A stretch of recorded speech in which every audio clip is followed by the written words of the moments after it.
Good evening, folks. This is Ron Tyler with the Emergency Management Associates.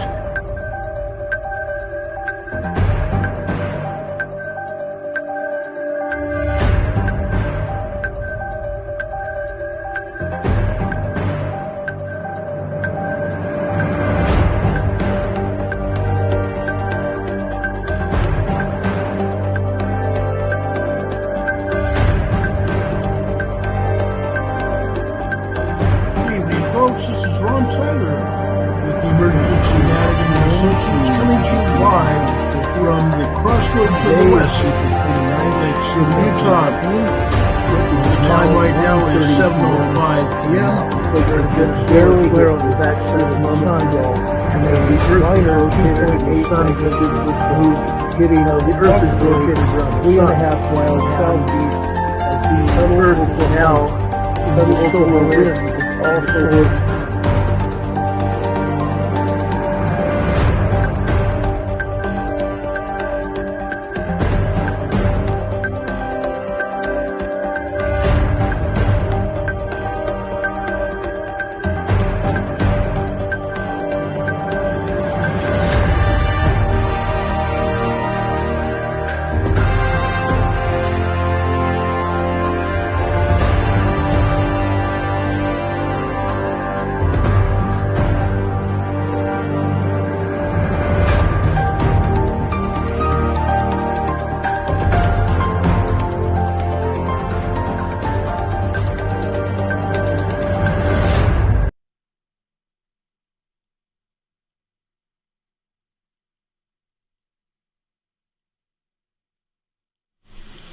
good morning, good afternoon, good evening, ladies and gentlemen, and everybody here. Welcome to Emergency Management Associates, coming to you from the Area Command, 392 miles west of Kitty Hawk Beach, North Carolina. We want to welcome everybody to the show tonight. As we've been doing in months and years past, we're going to start off this program with the national anthem. Would everybody please rise?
Ladies and gentlemen, I give you the United States Army Band playing the national anthem for us, you Star Spangled Banner. We love these people, as I've said before. I will always say that. We love our military forces, whoever they might be, and our allies that are helping protect us and us helping protect them. May God bless them. May God bless us all, and thank them for their services. Again, I want to state this unequivocally. Anytime I meet a uniformed service member, I stop and shake their hand and thank them for their service. Folks, we wouldn't be here today if it was not for the United States military. And it's not just the Army and the National Guard. and the Marine Corps, the Air Force, the Navy, the Coast Guard, Space Force, everyone. Every one of those forces, every one of these people, hundreds of thousands of people worldwide, helping protect our nations. Our nations. I had a friend of mine that I met when I was in Sweden. He lived in northern Sweden, in a town called Umeå. Yoni was 18 years old. He was a member of the Swedish military. He loved the military. He loved his family. He loved his nation. And he loved the United States of America. He wanted to serve his country, the country of Sweden. And while doing so, to represent everyone. Everyone, he said. He constantly said, I serve everyone. They do. They do. Literally everyone. I want to welcome everybody here that has joined us here on this program tonight. It means a great deal to me, and I don't take that lightly. We're going to be talking about emergency preparedness very shortly. I'm specifically going to be talking about emergency planning and what goes into a disaster plan. Several people over the past few weeks have asked me about it. Can I put it back on our website? And yes, I'm in the process of doing just that.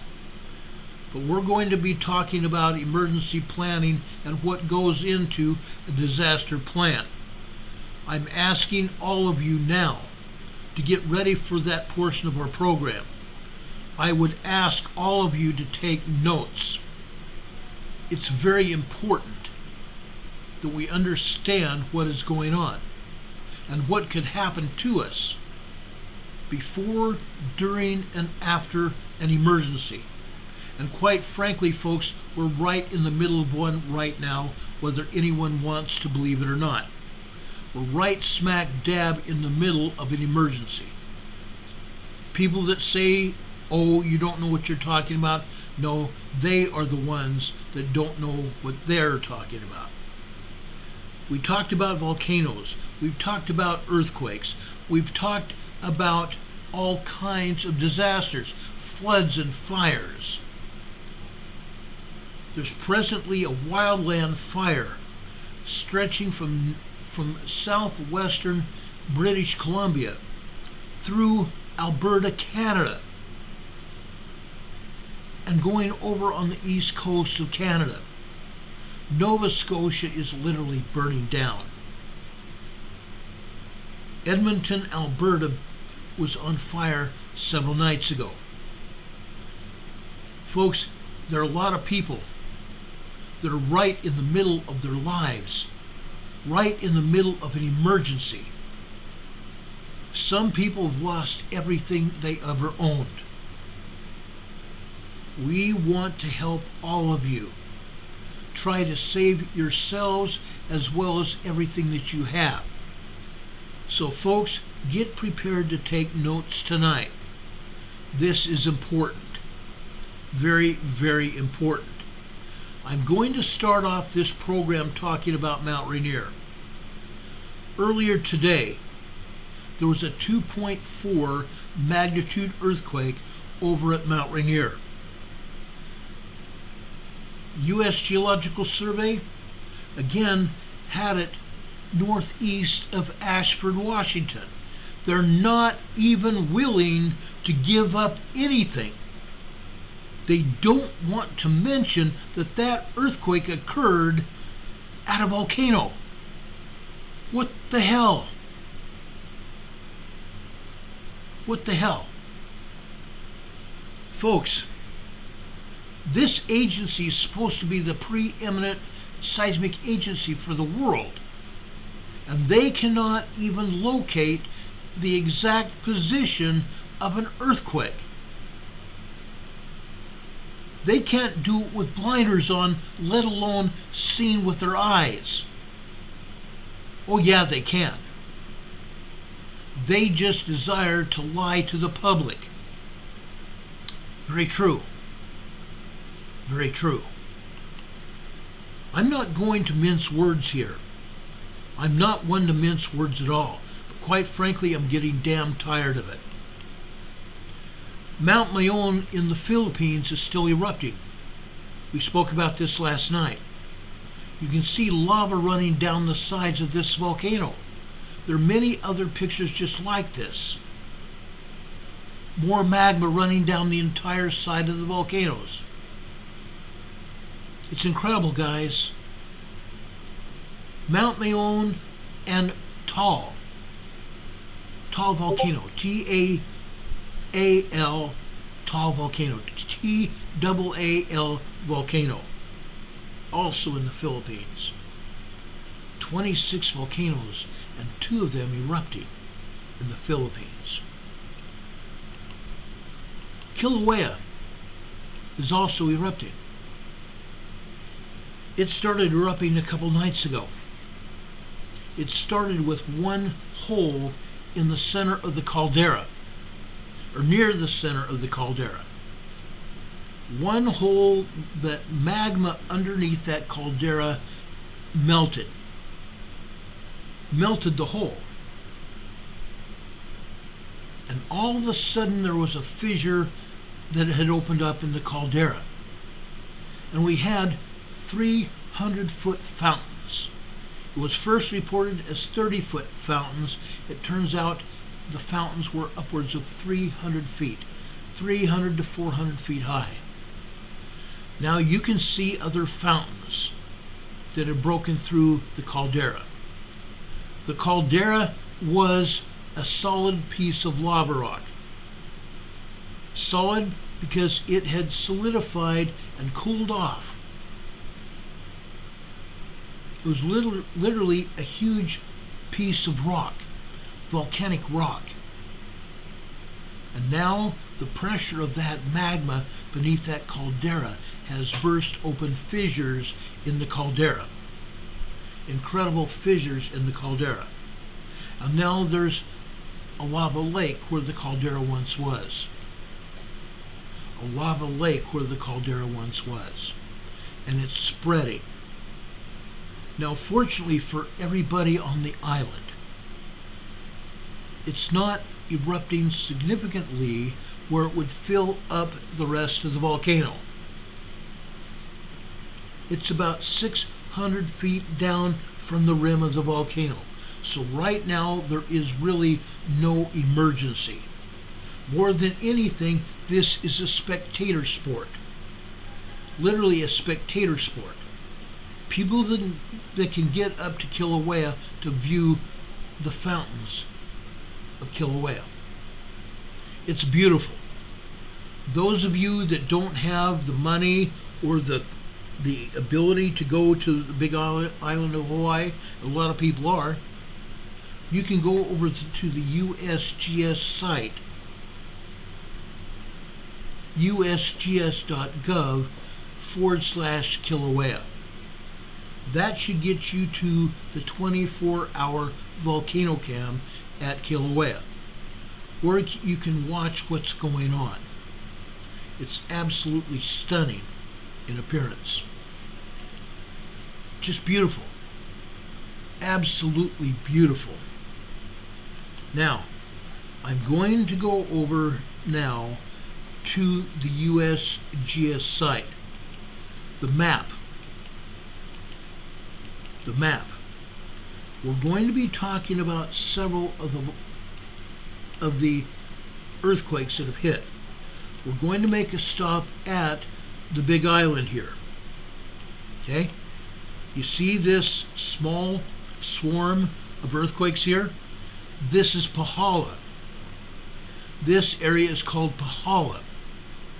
Pahala is a distribution site for magma that's incoming from the deep earth plume in the South Pacific. The deep earth plume in the South Pacific east of Tonga. These earthquakes here are just minor earthquakes. 2.0, 2.1 as you can see here. This is a 2.1 here as well. This is a 2.2. This one over here in the southernmost part is a 1.9 2.0 tremor. This is a 2.1. This is a 2.0. This is a 2.2 at Pahala, Hawaii. This earthquake that you see right here, this is just southeast of Kilauea. Kilauea is shown here. This is an old satellite photo of Kilauea. At one time, the lava caldera was way deep inside the volcano crater. Now it's within about 600 feet from the rim. It's huge, as I showed you. Okay? But this earthquake here bothers me. Okay? This is a 2.3 magnitude earthquake. Now, you can see other craters in this area. Just south and east of here is a crater called Pu'u'o'o. It's a volcano unto itself. In 2018, it was erupting. The crater was pretty much full of lava, just like Kilauea is right now, full of lava. Then all of a sudden, Kilauea and Pu'u'o'o drain out.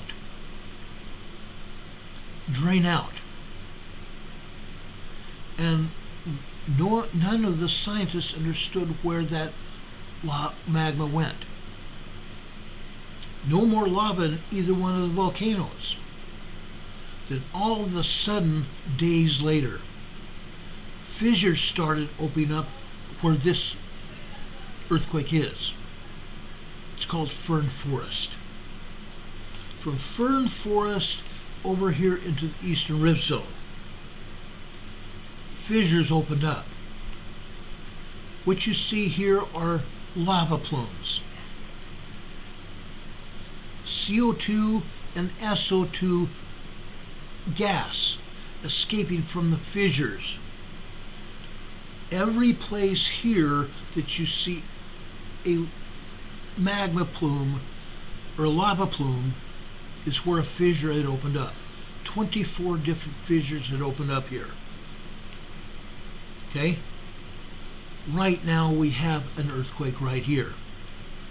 We had earthquakes that started all and took all over this area into Leilani Estates.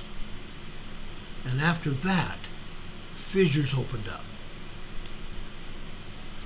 This is a 2.3 magnitude earthquake. It signifies magma beneath the surface. Yes, we've had earthquakes here in the past. But this time again, Kilauea is erupting again. We don't know what's going to happen. No scientist knows what's going to happen. They may poo-poo this, and I'm not talking about making fun of Pu'u'o'o volcano, but scientists may poo-poo this, but I'm not. We need to be looking at all possibilities, and I have a feeling that some of the scientists are also looking at this as a possible eruptive site. A fissure coming up. We don't know, but there is a possibility of that happening. Now, I'm wanting to go now over here into the South Pacific. Over here into Tonga. This happened earlier today. A lot earlier today. This is a 4.8 magnitude earthquake. A moderate earthquake 55 miles south of Hihifo, Tonga. About 65 kilometers from Hihifo, Tonga. This was 51 kilometers deep. A very shallow earthquake over here in Tonga. It didn't hit near land. And because it was a moderate earthquake, probably all of the seismic energy was absorbed by the ocean water. Going further south and west over here into the Loyalty Islands. This also happened earlier today. Also, this is another 4.8 southeast of the Loyalty Islands. This earthquake is an aftershock of a 7.4 that hit several months ago down here in the Loyalty Islands, an aftershock. This is 6.2 miles deep, 10 kilometers deep. Over here is the Solomon Islands. This is also 53 miles east of Kira Solomon Islands. A 4.3 moderate earthquake here, 25 kilometers deep. Way down here down south. This is on the Antarctic Ridge, folks. The Antarctic Ridge. This is a 4.3 magnitude earthquake. I shudder to think why it was downgraded to 4.3, but it was. This is also 53 miles southeast. Oh, I'm sorry, not 53 miles southeast. This is over near Macquarie Island. And I'm sorry, this is not a 4.8, this is a 5.9. This came out as a 6.0 earthquake. A 6.0 earthquake. It was immediately downgraded to a 5.9. Very large earthquake. Okay? It's down here on the Antarctic Ridge. And you see Antarctica south of there. Okay? We've had numerous earthquakes in the same area during the past week and a half. Now, I'm only going to show you the bigger earthquakes. I'm not even going to get into the others. Yes, you see other moderate earthquakes here, all over the place, and smaller minor quakes. Only the USGS is going to tell us about it, but there's a lot of other earthquakes as well. This earthquake here over in the mid-southern Atlantic Ridge. Okay? Down here in the southern Atlantic Ridge, the Atlantic Ocean. This is a 5.5 magnitude earthquake. This is a mid-range 5. If this was on land, it would be destruction of property and loss of life and injured people. It's in the southern mid-Atlantic down here. Over here, further north, this is the central mid-Atlantic Ridge here. This is a this is a large 5.3 earthquake. A large 5.3 earthquake. Those are the largest earthquakes of today. Going over here to Indonesia, that's a 4.7. This is a 4.9, 5.0. Okay, let me show you this for just a second. I want to prove a point here. This is near Mayoshi, Indonesia. It's incredible. USGS downgraded this from a 5.1. Look where it's at. It's literally on the coastline here in Indonesia. 17 miles away from the coastline.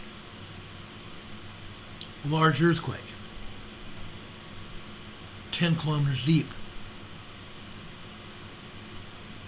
10 kilometers deep. It's incredible, guys. Look at these other 4s in this region. Just south and west of Sumatra, Indonesia. Right on top of the fault line. Right on top of the fault line. This is a 4.6. Why did I just repeat fault line here? There are 7 different fault lines in this region. One fault subducting under another fault in this region. That's why we get all these earthquakes. And folks, this is nothing.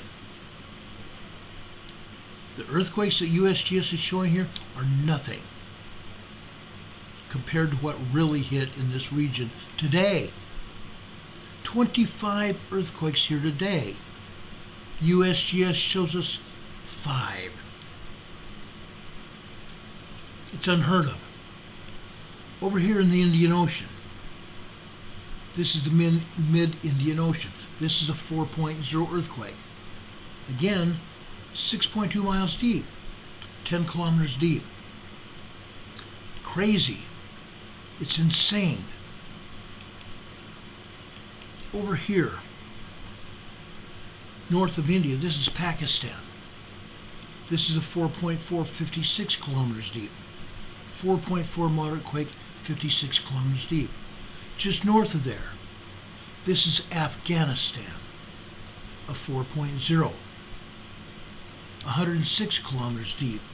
Actually, I'm sorry, 106 miles deep. Okay, that's about 140 kilometers deep. Over here, just north of there, in Tajikistan, we have another 4.2 moderate quake. Now, I'm going to take you over to Turkey here. Another day of 100 earthquakes in this area. The U.S. agency shows none. 0. Sometimes they'll show a moderate 4.2 or 4.6 or 2.5. 100 earthquakes hit here today, they don't show any. Look at the rest of Europe, nothing. There are earthquakes all over Europe, and they're not showing anything, nothing. I'm appalled. Folks, I consider myself a geologist. I studied it in college, got a degree. Doesn't mean much anymore because everything that I learned has been modified the heck out of. It's changed. The science has changed. The way of doing business as seismologists and volcanologists and geologists have changed. I've changed. Over here in Ferndale, California, in the southern area of the Cascadia, this is a 1.8 tremor. That is an aftershock of an 8.0 that hit off the coast here several months ago. Just north of that, also in Ferndale, a 2.4. South of there, over in Petrolia, California, 1.9, 2.0 earthquake. All over this area, guys. The Southern Cascadia Subduction Zone region. The region. Earthquakes over here near Queen Charlotte Island. Nothing. Over here in Alaska. This is a 3.4 near Salmon, Alaska. This is a 3.5. Why am I showing it to you? There's 2 others here. There's a 1.2 tremor. This is a minus 0.4, meaning above sea level. Why am I showing it to you? Old Ililama Volcano. Old Ililama Volcano, guys. It is showing signs of unrest. It's been showing signs of unrest for quite some time. Again, the USGS is not even identifying this volcano. These quakes are directly a result of magma beneath this volcano. USGS says nothing. Northwest of there, Again, they're identifying this as east-southeast of King Salmon. East-southeast. My gosh, people.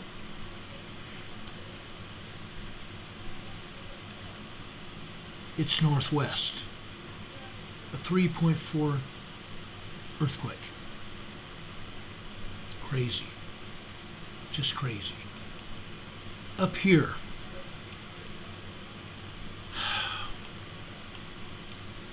And I'm calling a spade a spade. This earthquake is over near another volcano, Mount Redoubt. 2.0 earthquake. This tremor here, microquake, is 0.8. Near Nikiski, Alaska. Yeah. Can you say Mount Redoubt again? Yeah. Okay. Look at all these earthquakes up here. The furthest north one is here in Chelkisky. I can't even pronounce this right. I'll spell it. CHLKYITSIK, Alaska. It's probably a Russian word. It's a 2.2 magnitude earthquake. Just north of there in that gray area. That's the Arctic Circle. This whole area here is the Arctic Circle area. Okay? That's how far north this is. There's a lot of stuff going on all around the world. I just showed you the majority of it. Okay? Some other things have happened that I want to talk about. One of the things I want to talk about, I'm going to show you right now.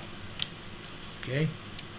It has to do with the event that actually happened yesterday. Okay? So I'm going to show it to you right now.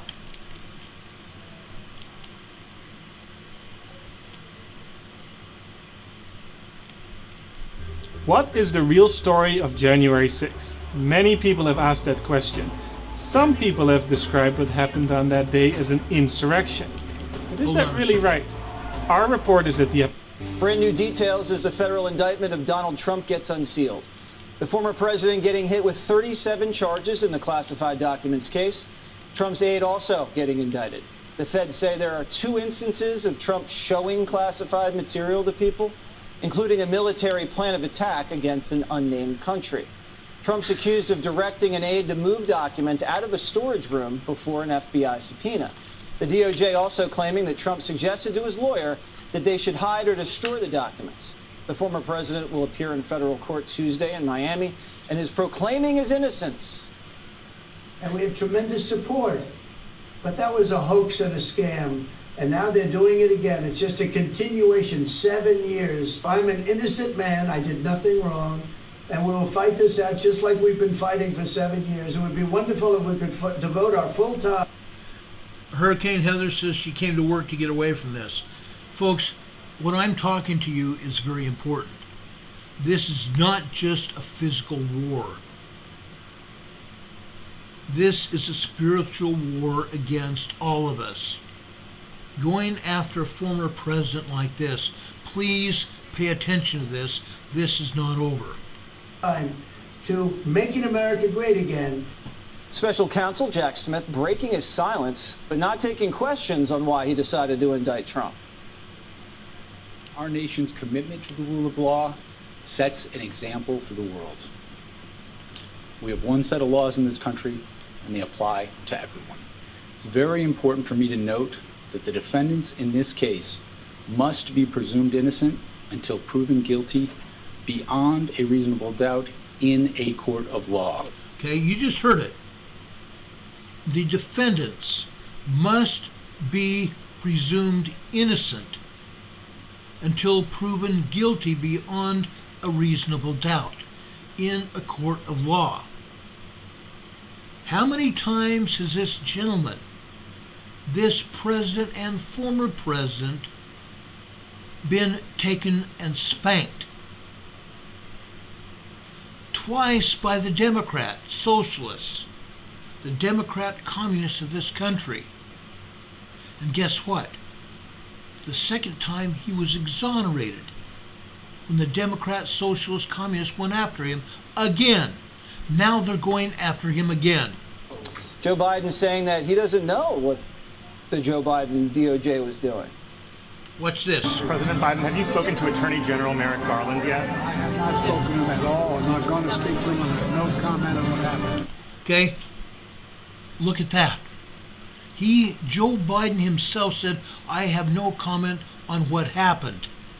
Joe Biden knows exactly what the hell happened.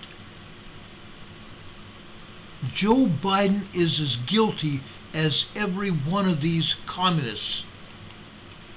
And the liberal media has been popping the champagne since the news broke. I don't know. It's sad and it's shocking, but it's also kind of it makes me feel a bit relieved. Line by line by line of this indictment lays out calculation, deliberate misconduct. You can see the voluminous nature of this, that they have the goods and the receipts. It is bad news. I have never seen anything hit Donald Trump this hard. That sound that you hear is silence, largely from Republicans in these moments. Maybe they're reading this 50-page document. The taped conversation, is that a smoking gun? Do they consider as part of a potential plea offer something that would proscribe him from running for office again? Judge Janine Pirro, you've been reading the indictment. How would you characterize it? Okay, listen to this, folks. You know, I am so livid right now. I am furious. I have spent over 3 decades in a system that I believe in. I'm a believer. But today, I am no longer a believer. What you've got is a weaponized Department of Justice, Department of FBI, and CIA. We saw it from the time he came down that escalator. They started with the Russia collusion hoax, and we know that Hillary Clinton made it up. She even told a president, the Durham report, she told Biden and she told Obama she was going to do it to get rid of her email scandal. So what did they do? The FBI lied. They went to a FISA court judge. They lied 3 more times. They needed to get this guy. And then they violated the Fourth Amendment rights of one American and spied on a presidential candidate. And we now know it was all a hoax started by Hillary Clinton. But that wasn't enough. Then what we had is the FBI telling social media, you can expect that there's going to be Russian disinformation in the form of a Hunter Biden laptop. And that's when they interfered with the presidential election for the second time. And 51 CIA intelligence agents. So we've got the DOJ, the FBI, the CIA say, oh, this is Russian disinformation, when we know damn well it wasn't Russian disinformation. And now what you've got is a loser prosecutor, Jack Smith, who's been slapped down by the United States Supreme Court in one of his prosecutions. Okay, the prosecutor has been slammed down by the United States Supreme Court, and yet the DOJ is asking that prosecutor to go after the former president. If I were a lawyer, I would give up my law license. I'd be so embarrassed hiding under a rock. He's the one who prosecuted John Edwards. He's got a political agenda, and this is all over a Presidential Records Act, which is a civil suit, a civil issue. And so what they do is they put out this narrative indictment. Oh, this is a story of wrongdoing, national defense. And let's put in espionage. We can kind of tie it into the Russian collusion. So people will say, oh, it could have been the Russians. This is nonsense. And I want to know, how many documents were altered? How many documents were destroyed? Zero. But who destroyed 33,000 documents that she lied about over and over again? Hillary Clinton. Okay? Hillary Clinton did, not Donald Trump. There's been no lies at all. President Trump has been truthful about it. There isn't one single president ever, not one, that has not taken documents home from the Oval Office. Not one at all, ever. Biden, on the other hand, where did his documents end up? In the former vice presidential, ex-vice presidential office.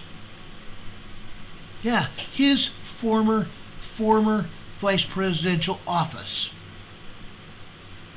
Boxes and boxes of unguarded boxes of vice presidential and senatorial documents that he should never have had. Some of his documents were also marked classified, unguarded, unprotected documents. And then more documents turn up in his garage. In his garage in Delaware. And then more documents show up in the trunk of his Corvette. Go figure. Go figure. And yet, who is indicting whom? Why is Joe Biden still running around as President of the United States? He can't hardly stand. He can't hardly walk without much assistance. Unreal. Yes, Catherine Sigerson says it's childish. You're absolutely right. The Democrat Communist Party is got crap all over their face. And nobody's doing anything. Nobody's lifting a doggone finger. And yes, I'm upset. I'm incensed. This is a national emergency. That's why we're on the air. To talk about emergencies and disasters, and we're right smack dab in the middle of it. Every one of us. Kimberly Hopkins says it's the old rules for thee but not me. Exactly right. Like I said, there isn't one dang president ever that didn't take documents from the Oval Office home. Not one. Richard Nixon did. He was an indicted president that resigned because he had lied to federal prosecutors. Yet he took boxes of documents home. Some of them ended up in his presidential library. I'm old enough to remember what happened to him.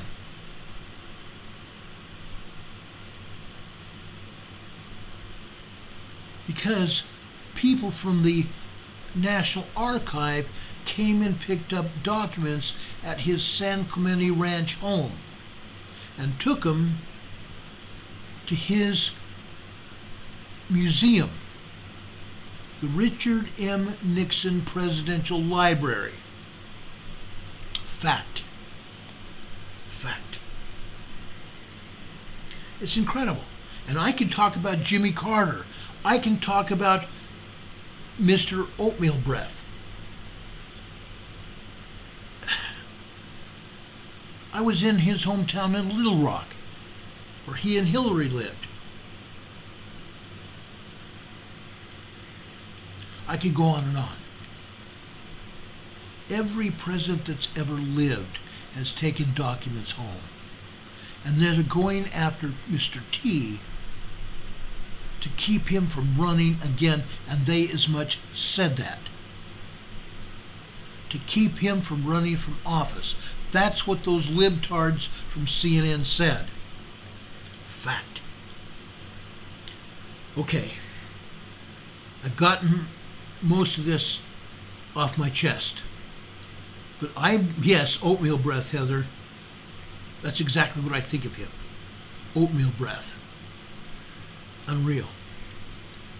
Anyway, guys, there's some other things that I want to talk about tonight.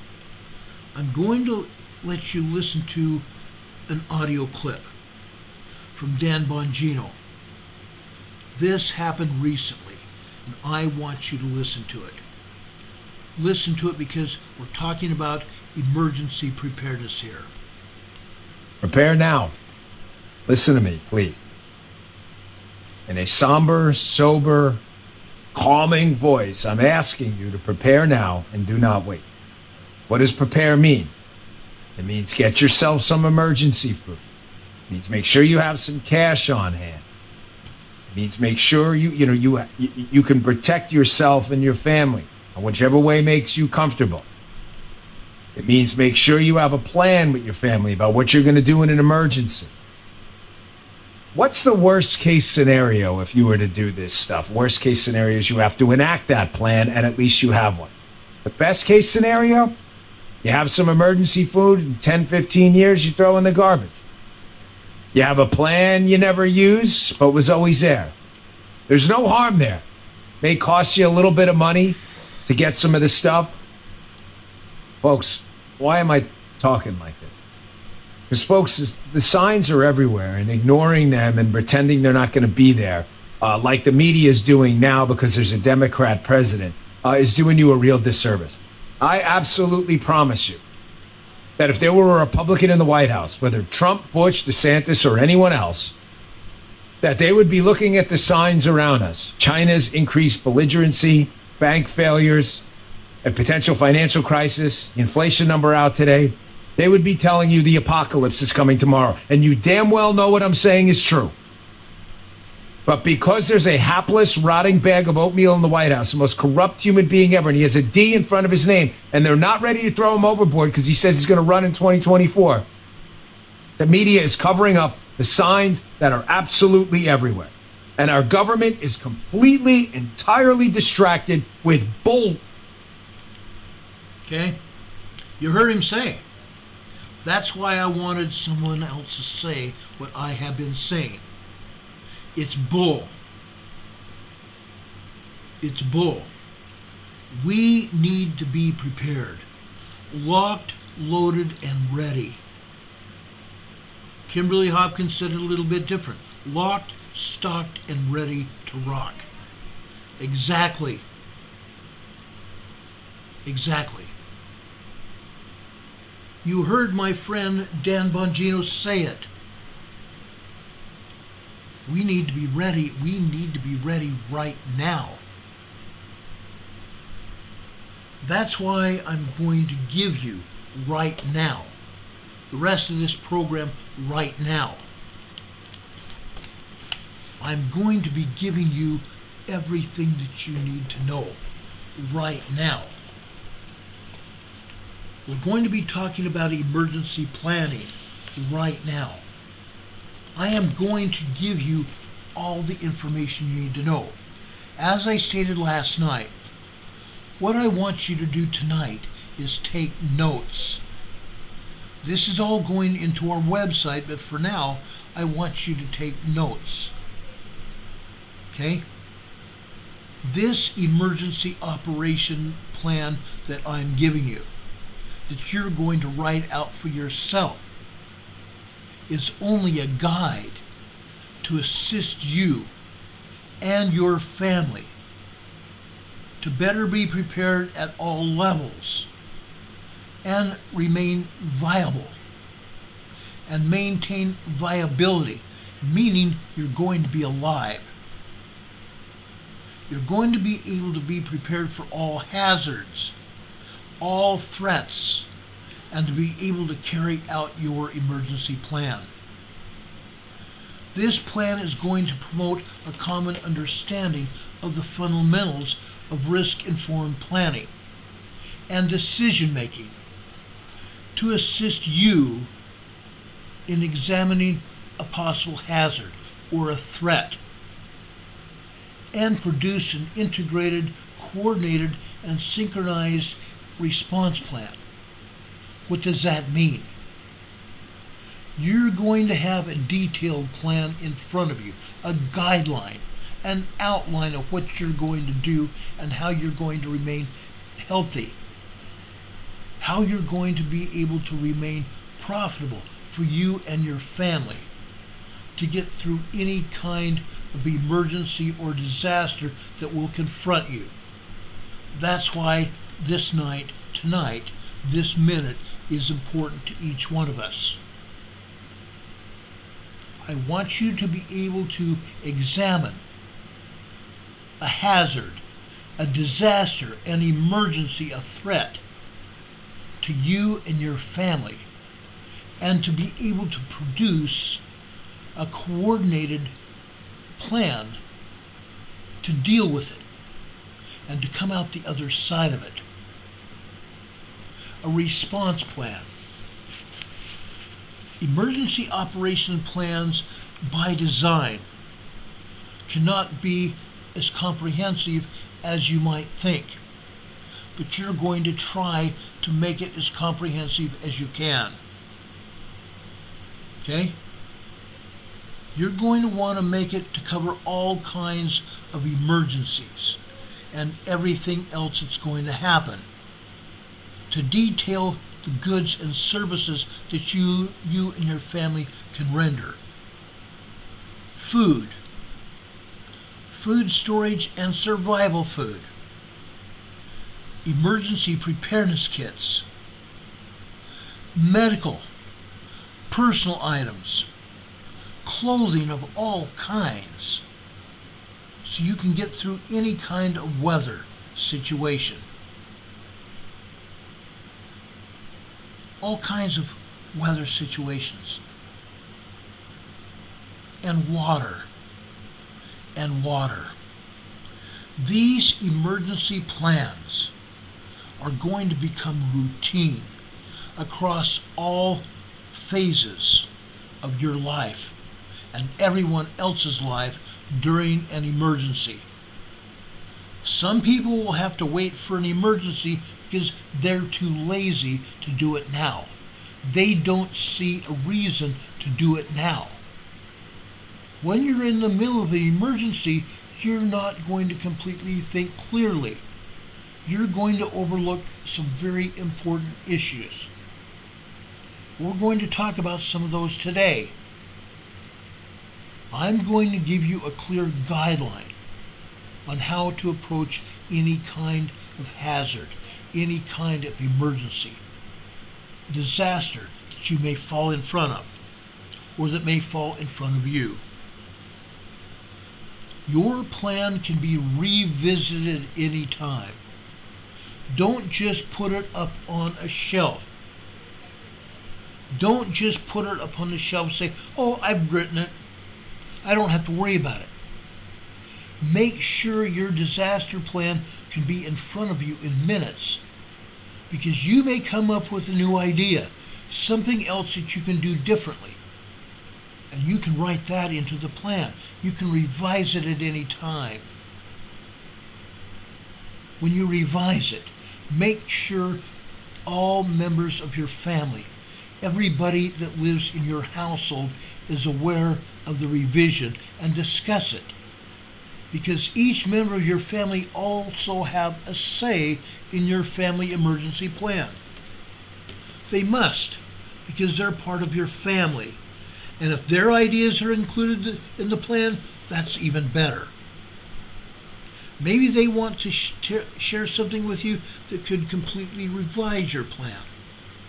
Write it all down and revise the plan, and then put it back into your book, just like I have here. This particular plan is one of maybe 100 plans that I've written over the past 15 or 20 years. A disaster plan, a full comprehensive disaster plan. And I'm going to give you the guideline for it. But you need to keep that thing off the shelf. Don't put it on the shelf thinking, okay, it's done.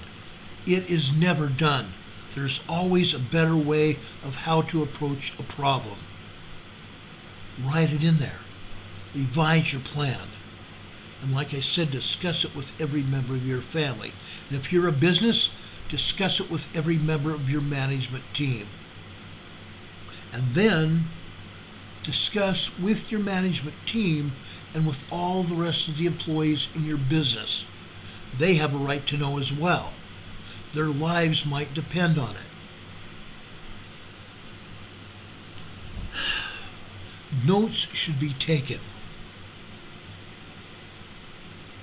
You should write notes on what you want to do and how you're going to accomplish what you're wanting to do. Notes should be taken as how to each disaster drill is going to be handled. Don't just put this plan up on a shelf. Once your plan is written, once it's been discussed with your family or members of your business, exercise that plan. Plan a disaster drill. A disaster drill that's going to encompass every part of that plan. That's how you make sure your plan works. And then, after your drill is finished, get everyone together that participated in that drill and write an after-action report. How did all of you do during your drill? Did you accomplish everything that you set out to do according to the drill plan? Did you get it all done? If not, what can be done better? What can be done a different way that might be able to be better and to save lives and to save time? Think about all of that, okay? During each exercise, take notes. Those notes can be referred to during your after-action report. Your after-action report. The meeting with your family to discuss what happened during your drill. Okay? It's called an AAR. Those notes should be written down, not just thought about. Write your notes down as you're going through your drill. Any ideas that you write down can also be considered to be suggestions on what you want to do. Okay? These will enable all parties of your family, all members of your family, all members of your business, your employees. It should allow everyone to assist each other better in serving each other and serving your family as a conglomerate. Okay? It will also protect anybody else around you. Make sure you're ready to serve, because that's what this is all about. Dan Bongino said it. Now we need to do it. We need to do it. This plan is formulated to help everyone know better how to react during and after any disaster or emergency in order to save our own lives, as well as the lives of our family and any guests that are with us, and also to help recover our family from what we just went through. It's not going to be pretty. Any emergency or disaster is not going to be pretty. Some people just enjoy being involved in drama. Drama of any kind elicits people that stick their nose in it, wondering what they can do to be a part of it, because they love being involved in the drama. Drama is only going to cause problems. Don't get involved and drugged down into drama. Keep yourselves outside of the drama. Okay? You want to be able to recover everyone from the emergency and save lives. It's important that each member of your family know about and review your emergency plan on a regular basis. You can bring it up with your family at least once a month. We know we have a plan here. You all have read it. We've talked about it. Do any of you have a thought that might be better that we can incorporate in our plan? Talk about it. If necessary, go through the plan again, once a month. It can be easy. It's not difficult. But it's important that each member of your family or each manager in your business and every employee knows what's in that plan and be able to offer suggestions to make your plan better. Special emphasis needs to be placed on representing and engaging your whole community, your whole family. It's not just mother and father. It's not just about older children. It's everybody. Engaging everyone in the plan. Making everyone feel like they are a part of it, because they are. Each of you are trying to save each other's lives, and you can do that. Okay? This is going to include access and functional needs for children and adults and people that might be disabled, and pets and service animals.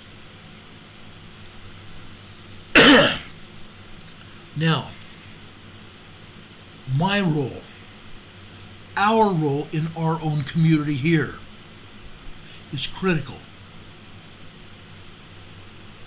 In the previous years that we've been doing this together, we've shared responsibility to take appropriate actions to protect ourselves, our families, and each one of us in our EMA family, our organization,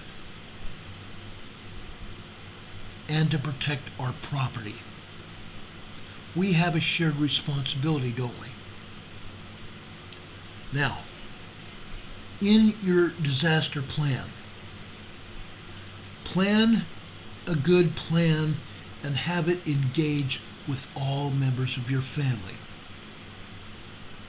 Make sure your plan engages with everybody. The whole community serves as a focal point of your plan, because the focal point of your plan is to prevent injury and prevent disability and prevent loss of life and misery. The focal point of the plan involves each and every one of us. Our plan is not just our plan. It should be a collaboration of everybody in our family, everybody in your community, everybody in your business. You should be a resilient family to be able to recover from anything that happens. I hate that word resilient. That's a word that the government uses, and I hate that word. But I'm using it here in a context that we can recover ourselves and come out better on the other side. We can be better people as a result of what we're doing here, our planning, our emergency plan. We can better serve each other because of our plan. Now, our preparedness plan has to integrate key concepts and preparedness policies, as well as lessons learned from our disaster drills, from even previous incidents that we may have been involved with. Our plan must integrate everything that has happened to us in the past, because it will be part of our future if we don't integrate what has already happened to us in the past. Okay? In this plan, in your plan, we're going to focus on areas of prevention, protection, response, recovery, and mitigation. Prevention, protection, response, recovery, and mitigation. Mitigation is making sure that we can recover. Mitigation is analyzing what we just went through and trying to make it better the next time. Because one emergency or one disaster is going to happen again. It always does. So we must we must exercise each one of these ideas. Okay? Prevention, protection, response, recovery, and mitigation. That's important. Okay? That's important. Let's go on here. We're going to address any risks that might impact us. We're going to analyze and address all the risks that might impact us. We're going to encourage our family, all members of the family, to engage each member of our family. All of us are important. Every last one of us are important. I don't know how that Bongino picture just popped up again. Maybe I should have invited him here. Next time maybe I will. But you need to ensure that your emergency plan is developed from and through an analysis of risk. What risks are you going to face during any given disaster, any given emergency? Write all that information down. What risks am I going to see? And develop a plan to attack each one of those risk factors. Identify any operational assumptions and resource demands. Meaning, what is each individual idea, each individual hazard that we're going to face? What is it that we need to address? How are we going to address it? How are we going to address a flood? What things do we need to get through a flood and keep ourselves safe and keep ourselves fed and keep ourselves sane as a result of that emergency? Prioritize plans. Prioritize plans and planning efforts to support a seamless transition from development to execution for any threat or hazard. Let me read that again. Prioritize plans and planning efforts to support a seamless transition from development of the event from the time it starts to your execution of your plan, to go through all the assumptions of what is happening or will happen during any individual emergency. It could be a flood, it could be a fire, it could be an earthquake, it could be a tornado, it could be a hurricane, it could be a huge wind event. When I first came on the air, I noticed my friend Carolyn Martin was here from Denver. She knows what big wind events happen.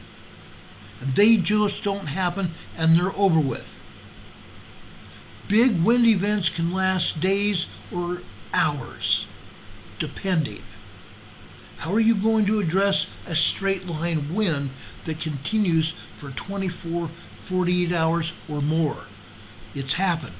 How are you going to address a 3-day, 5-day blizzard? Those things happen. Or being stranded on the road for days at a time in a blizzard condition. How are you going to survive it? How are you and your family going to get through it? Think about all these. Write these ideas down. How are you going to get through it? Richard Smith says, when life throws you tomatoes, how are you going to make ketchup? Okay? Identify the plans. Identify your plans. Effective plans convey the goals and the objectives. Identify your goals and the objectives of your intended operation and the actions you need to achieve those goals. Again, Your plan is going to identify your goals. What do you have in front of you? How are you going to approach this emergency?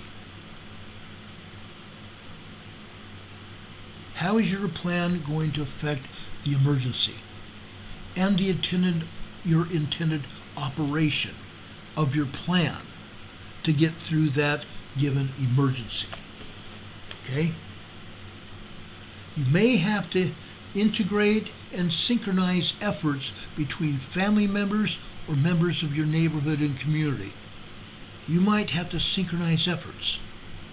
We've talked about this before. Make sure you have friends and family members that may be close and integrate their efforts to help each other. Integrate your efforts and synchronize efforts among everyone around you. Okay? And in doing so, you're going to achieve great resilience. You're going to achieve your goals. Your community is going to be able to recover. When everybody else is running around with their heads cut off, you're going to achieve your goals. And you're going to come out on the other side of it when others may not, because you were prepared. Successful operations occur when your family, your organization knows their roles. Each person must have a role. A role. Understand how each person fits in to your overall plan. How each person will fit into the overall plan and how you are going to be able to execute your plan. You're going to need to provide detailed information about planning considerations for specific functions, hazards, and threats. Specific functions, hazards, and threats. Your planning considerations. Your emergency operations plan, your EOP, your emergency disaster plan, whatever you want to call it, that's up to you. EOP, EDP will promote a common understanding of the fundamental risks that you're going to encounter,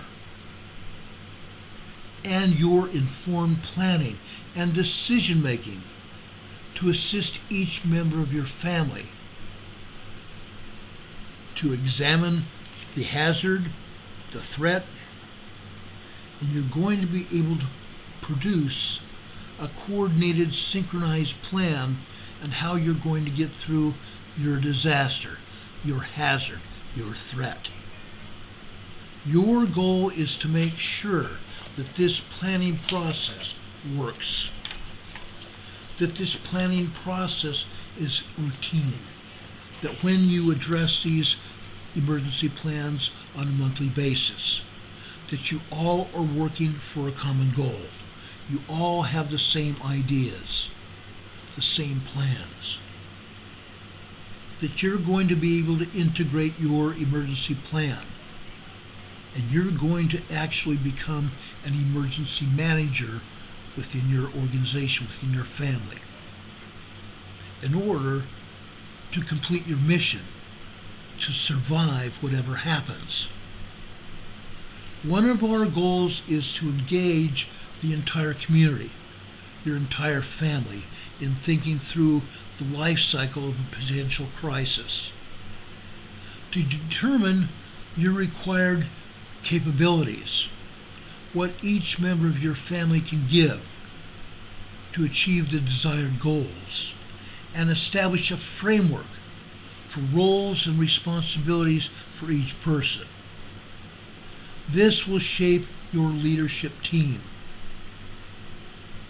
This will shape how your leadership envisions and shares a routine desired outcome. A routine desired outcome. And you're going to select effective ways to achieve your goals. Effective ways to achieve your goals. And you're also going to get better communication. You're going to be able to get better communication with each other in order to get your expected results. Each person has to have a plan. Each family must have a plan, and your plans must reflect what you as a family want to do to address specific risks and the unique resources that you have to obtain the desired goal. The desired goal is to come out happier, come out on the other side, and still be able to function. That is your goal. So now you have to decide how you're going to achieve that goal. Okay? Don Patoka's here in the chat. He says, write and have plans for life's emergencies, even ones you may not have even thought of or imagined as yet. As many things are possible if you're prepared for the what-ifs. You shall not fear. Don Patoka's right. Now, I'm going to give you a list of things that you need to have as part of your emergency operations plan. Write down 5 steps in developing a preparedness program for yourselves, for your family. 5 steps in developing a preparedness program. 2, develop your emergency plan. Like I said, you need to address every kind of element that you might confront. Every element. Whether it be weather, winds, heavy rains, floods, winter events, blizzards lasting days or weeks. Yes, it happens. Fires that last days, weeks, and months. That happens. How are you going to face it? Canadians are having to do it right now. Many of them have lost property and everything they've owned. How are you going to deal with it? What things are you going to evacuate with? Write all this stuff down. It's in your plan. You may also want to have an emergency operations center in your home, a room that's designated for planning and preparedness, a room other than your living room. Yes, that could be your disaster center, your operations center, place for planning and discussing your plan and how you're going to achieve your roles, how you're going to achieve your goals in attacking every part of the disaster that's confronting you. Don't be afraid to take your family one by one, if necessary, to discuss their roles. Each family member might have questions. Don't negate anyone. Make sure that they, 1, feel valid, and 2, that you understand what they're doing, what they're thinking. Because their thinking might just save you. Now, you may also have members of your family, enough members of your family to have an emergency response team, to be able to help other members of your family in the nearby area or members of your community, your neighborhood. You may have people that you have discussed these things with in the past, neighbors, friends that live near you, that might be able to help you and you them. Plan an emergency response team, if possible. 2 to 3 people, 4 people, that could make sure the people in your area are safe, to make sure your family members are safe. What if some member of your family is stranded somewhere between where they work and home. How are you going to rescue them and bring them back home to safety? Consider that. In the past, we've talked about emergency equipment and supplies. What equipment and supplies might you need in your own home? Write all that information down and make sure you have access to all of those things at any time. You might want to put those in your emergency kit. Okay? Emergency phone numbers, we've talked about this before. Emergency phone numbers, not just police, fire, and medical. Family members' names and telephone numbers to reach them, and an out-of-state person as well. If you have the ability to, utilize community resources. Utilize community resources. You can go to your fire department and talk to them about emergency response. If one of the emergencies in your area happens, how would they be able to reach you? How would they even know that you need help? You can say, oh, we would call them. What if your telephones are down? What are you going to do then? All this stuff needs to be in your plan. Okay? You need a first hour checklist. The first hour of the emergency or disaster that you're going to face might be your finest hour or your worst hour. What are some of the first things you're going to want to accomplish during your first hour of your emergency? Write all of that information down. It's going to be vital. Develop an incident action plan, an IAP. How you are going to go about taking care of your emergency. An incident action plan.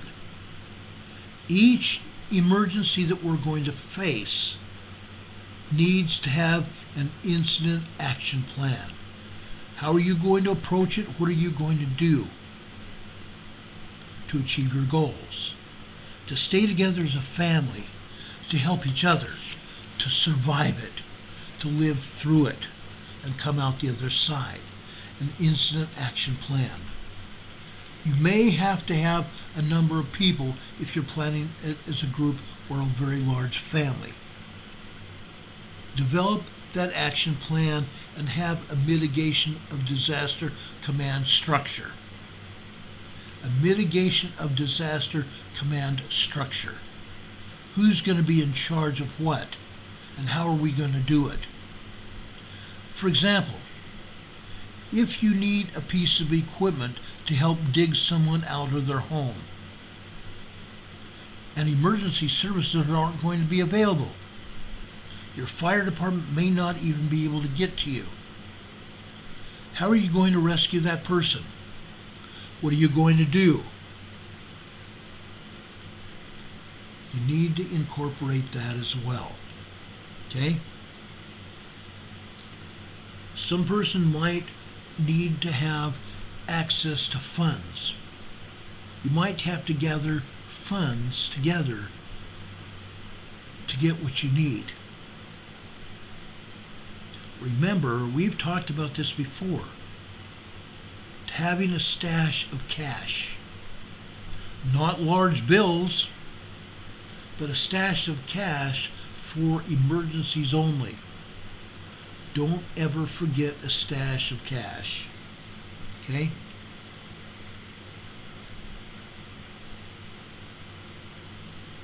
How about emergency notifications and response?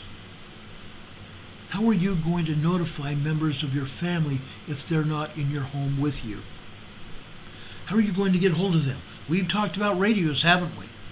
We've talked about cell phones being only a very sophisticated piece of radio. That's all the cell phone is. It's a radio. a point-to-point radio from a cell tower to our phone to a cell tower to another cell tower to our family members. Okay? How are you going to notify your family members? Do you have a radio? A family radio service radio that doesn't require a license? Do you have a ham radio? Are you licensed to operate that ham radio? Do you have a CB radio? Notifications are going to be important.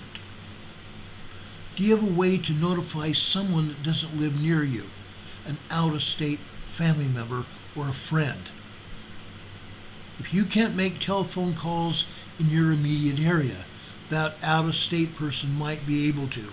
That way you could each check in with each other. That's going to become vital for you. Okay? Common emergency procedures. What common emergency procedures might you need to get through and make sure your plan works? Emergency procedures. How about evacuations? Have you thought about what if you have to bug out? You cannot be in your home any longer? Where are you going to go? How are you going to get there? You need to make sure your automobile is able to get you where you want to go. Number one, make sure your automobile works, that there's no mechanical problems you can see at this point in time. Make sure you have fuel for your vehicle. Make sure you never let it go below half full. Second, have a route. Have several routes to your bug out location. Not just one, but several. Because maybe one of them might be a highway. You want to avoid highways for the most part, because National Guard troops or police might be there. A checkpoint that would either slow you down or stop you from going where you need to go. Surface streets. Ride on surface streets to get you where you need to go. Third, make sure you have a destination. Several destinations in case one might be closed or full up. Where are you going to go then? Have two or three different destinations planned and visit them before an emergency occurs to make sure you can get there, number one, and make sure if anybody is there, for example, at a park or such, to make sure you can get there during an emergency and have a place. Okay? Responding to alarms. Do you have a fire alarm in your home? Do you have a burglar alarm in your home? How do you react to an alarm? Responding to alarms in your home or your business. How about if your child goes missing? Discuss what you're going to do if you have a missing child. How about a power or generator checklist? What happens if your power goes out? What are you going to do? Do you have adequate response to be able to have light and power to do what you need to do during a disaster or an emergency? If not, why not? Okay? In case of a fire, what are you going to do? How are you going to react if you have a fire? A natural disaster, a hurricane, a tornado, an earthquake, a huge wind event that knocks out your windows and becomes a danger to you and your family. High winds, tornadoes, wildfires. High winds, tornadoes, and wildfires. Landslides. Man-made disasters like we're seeing now. Active shooters. Armed robbery. Burglaries. Remember, when people get desperate, they're going to be coming for possibility of assistance in getting what they want. They may knock on your door or knock it over and force you to give them whatever they want. Armed robbery and burglaries, bomb threats, guidelines for civil disturbances and procedures. How are you going to address a civil disturbance, a riot, a protest in your neighborhood that might turn ugly? How are you going to do it? What are you going to do? I still don't understand how Dan Bongino's picture keeps showing up there. I'm getting to the end of this. There is hope here. Suspicious packages. It's not just businesses that get suspicious packages. I've even gotten some suspicious packages myself. Unattended bang-bangs, unattended nugs. What if you find an unattended nug? Don't touch it. Don't put your fingerprints on it. Maybe someone may have dropped it after they did something bad. Don't incriminate yourself by putting your fingerprints on it. Crisis intervention. A member of your family has a nervous breakdown. A member of your family loses it because of the stress of the situation. What are you going to do? Say one of your family members died, and one of the other family members are so disturbed by the death of your family member. What are you going to do about it? How are you going to approach that? How are you going to be able to get through it and bring that other family member that's so disturbed and distressed? How are you going to bring them through it? How about medical emergencies? We've talked about first aid kits. I have a very elaborate first aid kit. What do you have? Medical emergencies. Do you have the necessary medicine that you need to survive? If not, why not? If so, what are you going to do about it? Do you have a first aid kit? Are you trained? Has anybody in your family had first aid training or advanced first aid training or CPR? If not, why not? If so, get it. Security procedures. How are you going to protect what you have? We've talked about this in the past as well. What are you going to do to protect that which you have? Protect your family members. We talked about nugs. We talked about stun guns, and quite frankly, I would not have a stun gun because that would require me to get closer to someone than I want to get to. And I don't want to get any closer to a bad guy than I want to. I don't want to get any closer to them than I have to, because they could land their hands on me. I don't want to get anywhere near them. I want to stop them from getting any closer than they already are. Security procedures. Have you fortified your home? Have you made your home so it's not easy access? Have you and your family discussed what you would do if an intruder came to your door and was trying to force it open? How would you approach that? If there was a disaster happening in your home, your neighborhood, your community, say first responders weren't able to come to your home right then. They were busy with other things. The same emergency that you're dealing with, and some intruder comes to your home and tries to take what you have. What are you going to do? Okay? Accidents. Accidents, fatalities, and illnesses. Your family member, someone you're close with, gets sick. They're sick. They have an accident. They fall down. They fall down some stairs.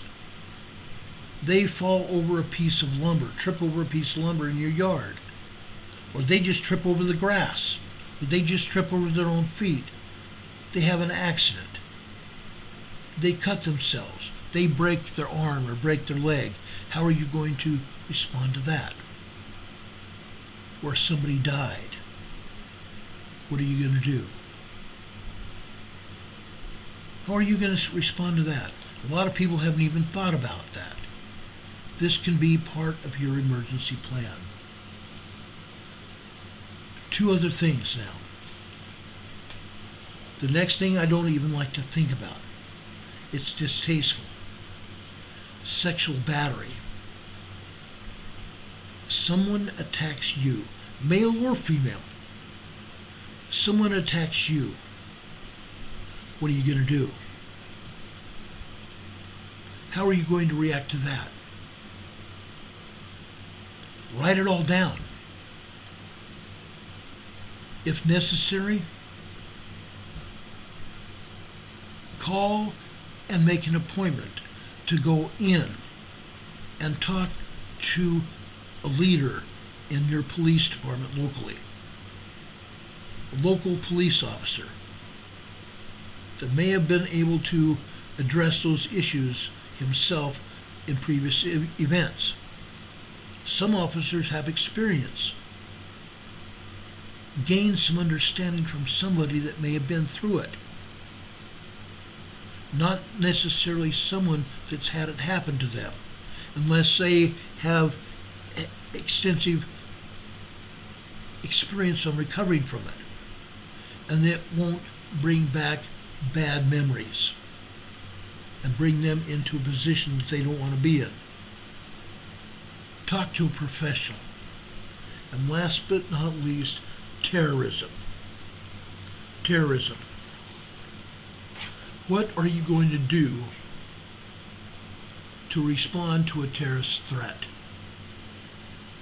Some of us have been involved in terrorist threats. What are you going to do? Think about it. Do your homework. Think about it. Get your knowledge out front. Write it down. Take notes. Everything I've talked about tonight is all wrapped up into your emergency plan. Your emergency plan could be 20 pages long, 30 pages long. This one is over 100 pages long. It details everything, including food and water, and how I'm going to respond, or how anyone is going to respond to an individual event. Does anybody have any questions? I've covered a lot tonight. I've covered a lot. Does anybody have any questions? And I knew I would cover a lot, but I wanted to make sure I got through it. So you have a disaster plan. You have an idea of what you need to do.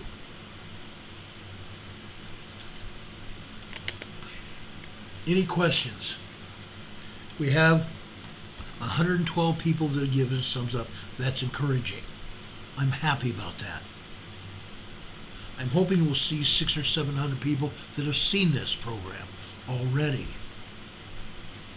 I would love to see tomorrow that 1,000, 1,200, 1,300 people have seen this program. We now have over 1,300 subscribers. I am very excited about that. Okay?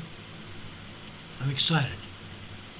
Please, folks, let's keep our eye on our subscriptions, because YouTube keeps unsubscribing people. They do it all the time, and they deny doing it. Make sure you keep your subscriptions current. Every couple of days, check and make sure you're still subscribed. If you're unsubscribed, go back and resubscribe and hit that little bell icon. That will make sure you get notified when we come on the air. Click on that bell icon, and there will be a drop-down menu of 3 items. Click on the word ALL to make sure you're subscribed, and make sure you're notified when we come on the air. We can come on the air in the middle of the night, the middle of the day. We usually come on the air Monday through Friday, sometime after 6 p.m. Eastern Time. Make sure you get notified when we come on the air. Again, YouTube unsubscribes people. If you are not subscribed and you're watching this program tonight, subscribe to this program. We have given you vital information to save your lives and save the lives of those you care about and love. Okay? It's worth it to you. Okay? Make sure you have the things you need for hunting or protecting yourself. Make sure you have everything that you need. Okay? Any questions? Knowledge is power, everybody. Knowledge is power. I could spend hours and hours, 15 or 20 hours, going through everything that I put down in this plan. You can do the same thing. Okay?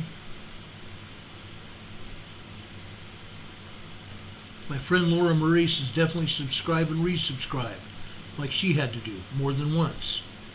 Don Patoka has been subscribed he is subscribed and has been unsubscribed so many times he has lost count of how many times he's had to resubscribe. It happens. My friend Laura Marie says that too. I have been unsubscribed from my own program, and I do the program. Go figure. Go figure. Any other questions? Any other questions? Now, folks, I have something else that I want to speak with you tonight about. This is something that I've been thinking about literally all day long. Well, actually, several days. Okay? Several days. In the scriptures, Matthew 24, verse 7, conflict and war rages across the globe. Disaster after disaster unfolds upon the nations. Economies are collapsing around the world. Banks are going under. Animal life is diseased and dying. Wickedness and sin is rampant. Do you have eyes to see what is happening? God is giving us plenty of warning. In Mark chapter 13, verse 33, take ye heed, watch and pray, for ye know not when the time is. In 2 Timothy chapter 3, verse 1, this know also that in the last days perilous times shall come. In James chapter 1, verse 12, blessed is a man that endures temptation, for when he is tested, he shall receive the crown of life, which the Lord hath promised to them that love him. Mark chapter 4, verse 24. And he said unto them, take heed what ye hear. With what measure ye mete, it shall be measured to you. And you that hear, more shall be given unto you. Open your ears, brothers and sisters. Open your ears. Open your mouths, and your mouths shall be filled with what the Lord wants you to say. Open your mouths. Read the scriptures. Become knowledgeable of the scriptures. Become knowledgeable of those things that you know that are true. Because, folks, when it comes down to it, when you come upon someone that doesn't have that information, your brain is going to know, hey, I've seen this someplace. I remember this. And you're going to be able to quote scripture. You're going to be able to quote true information that might help you or someone else. I have scriptures all the time that come to the forefront of my brain when I least expect it. My mind is filled with knowledge because I've studied it. The Lord gives me revelation, personal to me and personal to you. Use that information that the Lord will give you. Your mind will be filled. Your mouth will be filled as well. Brothers and sisters, we will be back on Sunday. We're taking tomorrow off, but if something were to happen,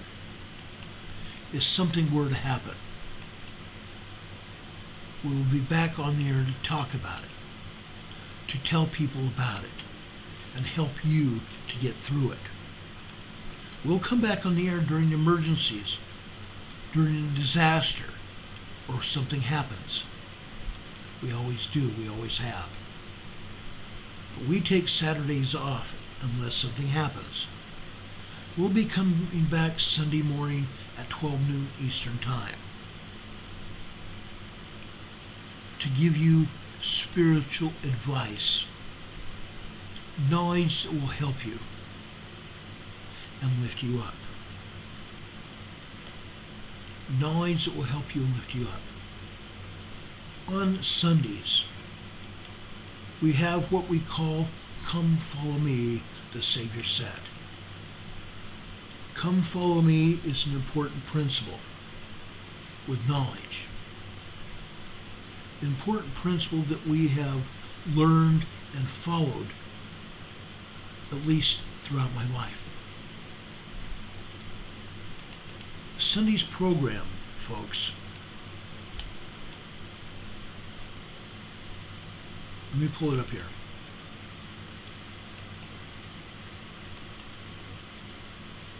Sunday's program, I thought I had it written down here, and apparently my program went out the door, out in the breeze, but I've got it here. I still have it.